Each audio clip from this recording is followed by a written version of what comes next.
On le sait, nous respirons tous mal. J'entends par là que notre respiration au quotidien n'est pas complète.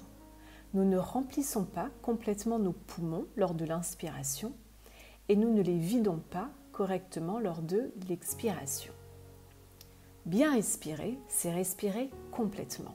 C'est respirer avec les 3 étages de la respiration. L'étage abdominal, on parle de respiration ventrale ou abdominale. Cela correspond à une ventilation pulmonaire du bas des poumons.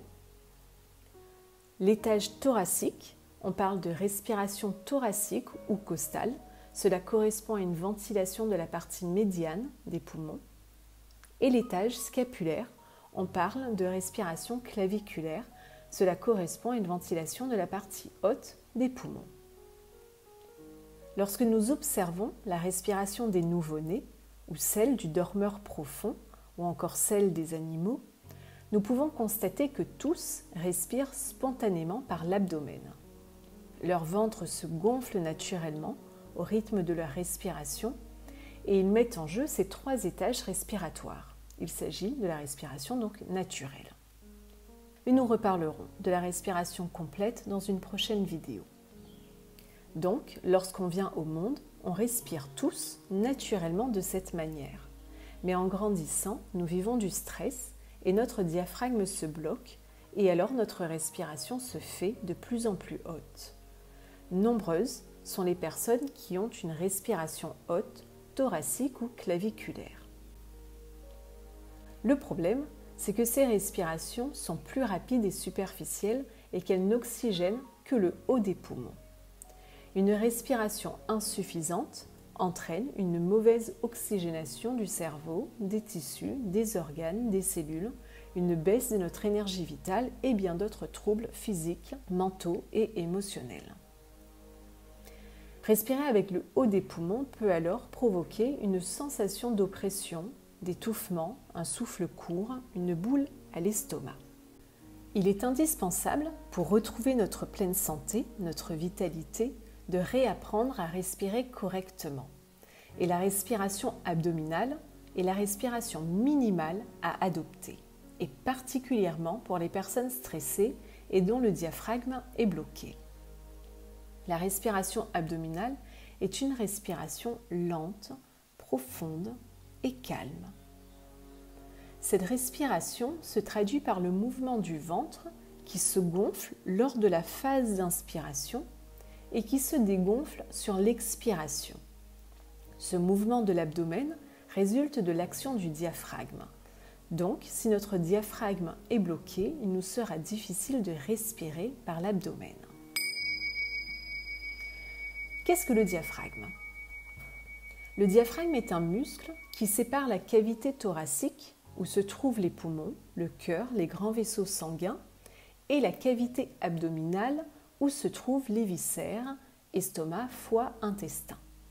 Autrement dit, le diaphragme sépare l'étage de la vie rythmique cardio-respiratoire et l'étage de la vie métabolique, digestif et urogénital.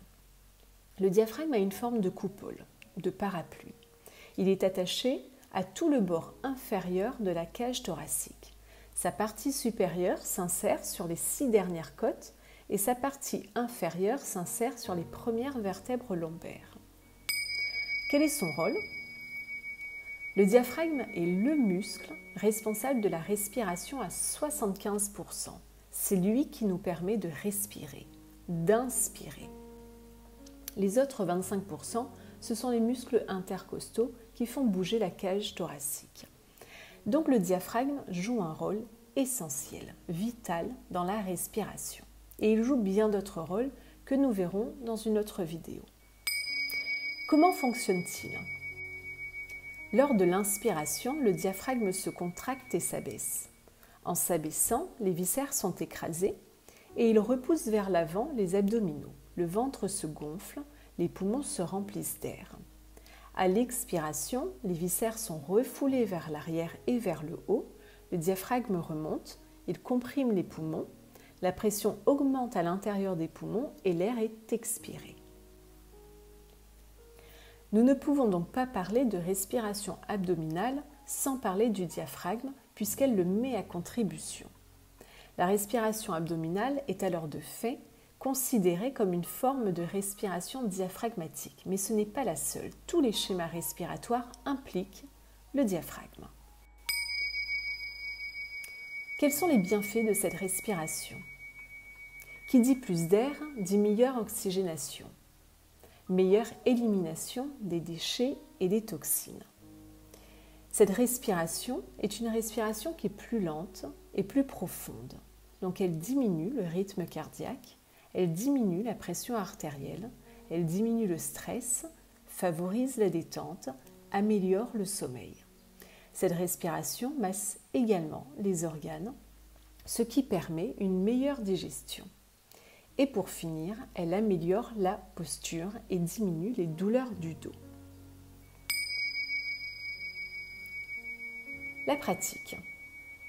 Pratiquer la respiration abdominale, c'est par définition pratiquer la respiration ventrale. Et il existe plusieurs variantes. Nous pouvons inspirer et expirer par le nez, ou inspirer par le nez et expirer par la bouche, cette dernière étant très apaisante. Nous pouvons aussi jouer sur l'amplitude du mouvement du ventre en exagérant le gonflement du ventre à l'inspire et en plaquant de manière exagérée le ventre, le nombril contre la colonne vertébrale à l'expire. Nous pouvons jouer également sur le rythme en fonction des effets que nous recherchons. Si nous voulons une respiration plus dynamisante, nous réduirons le temps d'inspire et d'expire, et si nous voulons une respiration plus calme, tranquille, nous allongerons le temps d'inspire et d'expire. Et si nous voulons que notre respiration soit encore plus profonde et calme, nous intégrerons des temps de rétention. Dans la respiration abdominale, l'idée est d'inspirer une plus grande quantité d'oxygène, de ralentir son souffle pour avoir une respiration plus lente et plus profonde dans le but de se relaxer. Dans mes prochaines vidéos, nous verrons la pratique de la respiration abdominale. Je vous proposerai plusieurs exercices et nous verrons aussi dans une autre vidéo comment débloquer notre diaphragme pour mieux respirer.